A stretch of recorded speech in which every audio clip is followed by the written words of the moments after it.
Welcome to this chess video, everyone. This is a really entertaining game that I just played at my in-person chess club just last week. It was just a casual game, but boy was this ever a really cool one. And it's always fun to play an attacking game like TAL does. So I'll kind of breeze through the opening part fairly quickly, and we'll get to the really cool attacking part. So the game starts like this. You wouldn't expect a standard Caro-Kann, especially an exchange like this, to lead to such an interesting attacking game. All this is pretty common opening theory here. And queen b3 already puts a little pressure on my pawn. Now it's been a while since I've played this exact variation, and so I was trying to remember what the best move here was. The move I played was queen to c8, which apparently is a book move, so it's not terrible, but I think looking back, and also slightly preferred by the engine, is actually just play queen d7. Has the same idea of protecting this pawn, but of course our queen is off the back rank, and us playing e6 is not a problem with this bishop already outside the pawn chain. They developed the knight to d2, and now here's where playing the person comes a little bit more into effect. In the game, I was thinking pawn to e6 looks pretty good, and is the top engine move. But being quite a bit higher than my opponent in rating, I didn't really want to go for such a symmetrical structure. If we look at their pawns here, and imagine if I had pawns on these squares, it reminds me of the Carlsbad structure of the Queen's Gambit Declined.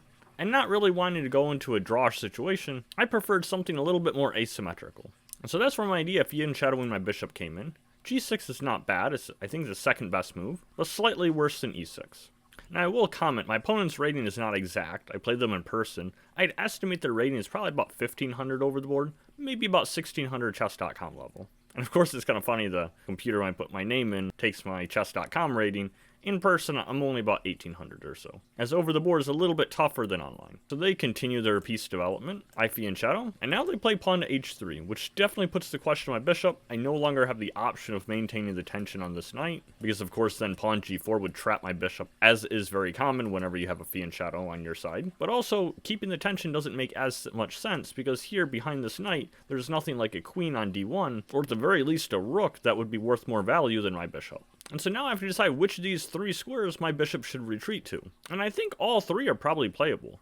I think most people would probably discount bishop to e6 first, because of course it blocks this pawn from advancing, but I'm not so quick to rule it out. This is a much more advanced concept, but whenever you have a Ify and Shadow structure here, you generally want to keep this pawn here unmoved. And the reason for that is because if this pawn on e7 ever advances to e6, I'll put it in red so you can imagine it being there, notice that all of these pawns are now on light squares. And that would make all of these dark squares currently highlighted in red significantly weak just because the pawns are on the wrong color complex. Now sure, we do have the bishop defending some of those squares, but I would much rather have this pawn on e7 helping to reinforce the f6 square. So the fact that a bishop would be sitting on e6 doesn't actually hurt us that much, because I never intended to advance this pawn, and also there's no bishop on c8 that still has to get developed outside the pawn chain. I also considered this move, but I didn't want to trade and then recapture, because then of course this b7 pawn would hang. And without wanting to hang that pawn, that brings me to the game move of bishop to d7. Now what's interesting is the engine considers that inaccurate, because their line is actually to capture this way, allow myself to have doubled pawns. And it's not the big weakness that it looks like. My king is relatively sheltered here. It can tuck away to f8 if necessary. And then long term I can get my rook to g7, put pressure on their castled king. And yes, I said castled. That's because we anticipate white to castle this way. Very unlikely they're going to castle queenside. They would especially prefer to have the c3 pawn back on c2. So if they castle queenside, they'll have pressure on all of these diagonals. But this is the most significant of them because of the fact that this c pawn is on c3 instead of c2. But okay, the game continues. I think better would have been to leave their queen so it can attack b7. But I suppose they figured it's defended enough, and so they relocate their queen somewhere else. The engine move is actually a4, but we'll get to that a little more in a variation later on. Both of us decide to castle.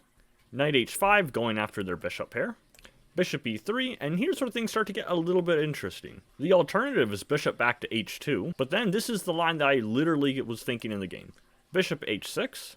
They play a4, the move that I mentioned earlier, an idea to help gain space, and then bishop to f4. And my idea is more or less to force the exchange of bishops. If they trade on f4, that would especially help me because it would get my knight away from the edge of the board, and then I'm also attacking this bishop here if needed. And I may not even take that bishop because the knight would have really good pressure on their king. But with their bishop on e3, and no longer on this diagonal, I decided to try something a little different and be a little more exploitative. I had no intentions of pushing this e-pawn, due to not wanting the weak dark squares by my castled king, But now that that bishop is no longer defending e5, I thought this was a really good opportunity to strike. And I am happy, because when I looked at the post-game analysis after I got home, this was the second best move according to the engine. And the very top move was actually a candidate move of mine in the game. My candidate move was actually pawn to f5, but I was a little hesitant because of my e-pawn looking seriously problematic, as this is a backwards pawn, and I just imagined the rook, or both rooks, getting to the half-open e-file and putting a lot of pressure on that pawn. But I'll give the sample engine line here. They go bishop g5, h6 to kick it, they bring the bishop back, and then even stronger than playing g5 is to first play queen c7. So when they try and get the open file now, I have g5, forcing their bishop back, but then the trade on g3 results in me winning a pawn. And they can't capture here because we're still defending it with our knight. But I didn't see all those nuances, and so picking the second best move I'm pretty satisfied with. Threatening to push my pawn here and fork these two pieces. So we have some trades on e5. They attack my bishop. Engine likes just taking the open file. But here's where the game starts to really take a turn for the interesting. It's so natural to defend your bishop back to the fianchetto position and help secure your king. But this was a conscious decision that I much preferred the Horowitz bishops here. And with potential sacrifice ideas, I really wanted to keep my dark-scored bishop looking at h2. And the light-scored bishop looking at h3. I brought the bishop back to d6. The engine smidge prefers c7, but I'm happy to see that going back to g7 would have been worse than both of these. And so my opponent, perhaps sensing that my dark squares are weak, tries to go bishop d4, and make use of these squares when my bishop is no longer defending. But now the top engine move was bishop captures h3, and we just start an attack. Although that was good, I started with the second best move. I brought another piece towards their king, knight to f4, and once again I'm threatening the bishop pair if I choose to bail out with that option. But instead, knight to h4. Apparently g3 and provoking me to take was better. Their king was just simply under too much attack. But now bishop captures h3. And of course they don't want to capture the bishop, because queen captures h3, threatening checkmate on g2. And so f3 will try and defend with the queen, but can now just capture their knight, getting back my material. And their king is really exposed. Black is just much better here. So faced with the sacrifice, you have to give it to my opponent, they counterattack. They try knight captures g6. And now I knew that either pawn recapture would have been completely fine. The engine actually prefers f captures in this position, but they're both about -5 in evaluation for black's favor. But then I saw an in-between move that I thought, well, maybe this is even more forcing. And so I went queen to g4, threatening this checkmate here, and so they don't have time to save their knight. But now here's something that both of us missed, and we didn't see this till the analysis afterwards. Knight to e7 would have been a very surprising check. My king actually has no legal moves because of this bishop. And so after the mandatory move of recapturing, bishop captures h7 would have been a mate in 2, and both of us missed this. They captured my knight, and then I realized the checkmate threat. I think my opponent did as well, but they didn't see that they could remove the knight with check. So they won material instead, and I have to stop bishop captures on h7.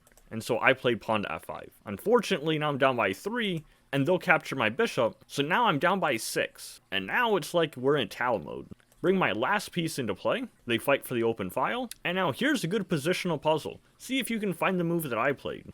I'm down by 6 points of material. You wouldn't think me to give up more material. The top engine move is rook to e4. I of course didn't want to trade rooks and give them control of the open file, but it doesn't really matter if I'm down by 6 or down by 8. The goal of this is piece activity, and to try and keep the remaining pieces away from their king for defense. This move may surprise a lot of players, but I talk about this a little bit more in depth in my video here, which I'll link in the video description, where I actually play without a queen, and you can see how huge material imbalances will completely change your game strategy. They capture my rook, and now I capture with the f-pawn, which is what I intended all along. So now they no longer have the open file for their rook, because now we've closed down the e-file. Their queen is temporarily cut off, and perhaps more importantly, I've gained a new attacker with this rook. So they play queen e2, being up by 8 points of material. Of course they want a queen trade, and so we have to keep their pieces cut off. We have to keep an attack up, and so how can I bring another piece into the attack while avoiding the queen trade? The answer is actually pretty simple. It's rook to f3. This pawn is still pinned, we keep everything cut off, and now the threat is actually rook captures h3. Now of course the problem with rook captures h3 for white is that they can't take back because of the pin, and they can't move their king to h2. So to sidestep this pin, they played king to h1. But now here comes the spectacular forced checkmate. Rook captures h3 check. They don't want to take, of course, because this will be a forced checkmate. And so the only other move is king g1, but now we decoy their king. We keep giving away our pieces. We're down by so much material, but this is the only way to continue.